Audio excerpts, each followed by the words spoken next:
Hello bachcho, let's see the question, and the question says that for what value of k is the function f of x equal to sine 5x divided by 3x if x is not equal to 0 and k if x is equal to 0 continuous at x equal to 0।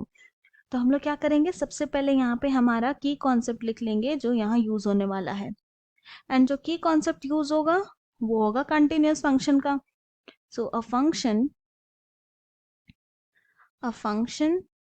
f of x is said to be continuous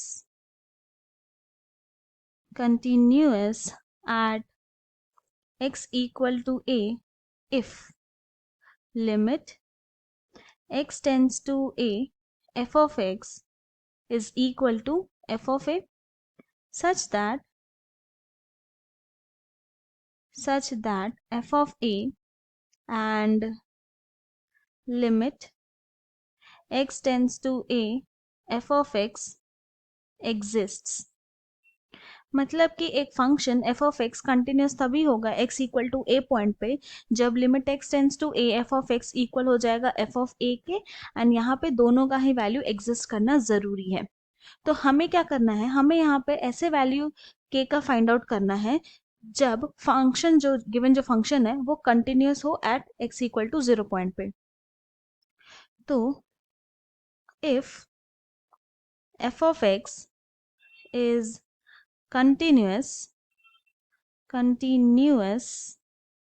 at x equal to 0, then limit x tends to 0 f of x is equal to f of 0।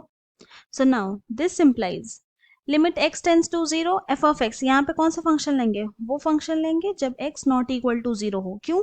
क्योंकि यहाँ पे बोला जा रहा है x tending to 0, तो यहाँ पे x टेंड कर रहा है 0 पे, इक्वल टू 0 नहीं है, इसीलिए। तो ये हो जाएगा लिमिट x टेंडिंग टू 0 और फिर फंक्शन हो गया यहाँ पे sine 5x divided by 3x equal to function at x equal to 0 क्या है, k। नाउ अब लेफ्ट हैंड साइड को थोड़ा सा सिंप्लीफाई करते हैं, तो this implies limit x tends to 0।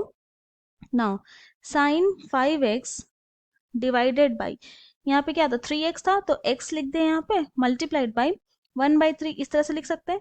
अब यहाँ पे क्या करेंगे, 5 से डिवाइड करेंगे और 5 से फिर मल्टीप्लाई भी कर देंगे यहाँ पे, and this is equal to क्या है, k। नाउ अब इसी सेम चीज को हम लोग इस तरह से भी लिख सकते हैं कि 5/3, क्योंकि ये कांस्टेंट है तो लिमिट के बाहर भी लिख सकते हैं। तो 5/3 multiplied by limit x tend to 0 sine 5x divided by 5x is equal to k।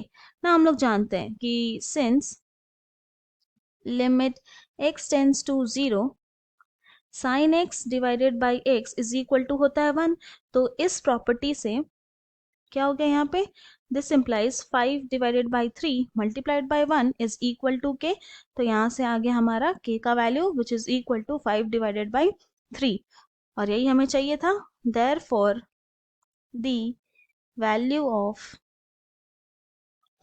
k is 5/3, और यही हमारा फाइनल सोल्यूशन है। I hope you have understood it well. Thank you and best of luck.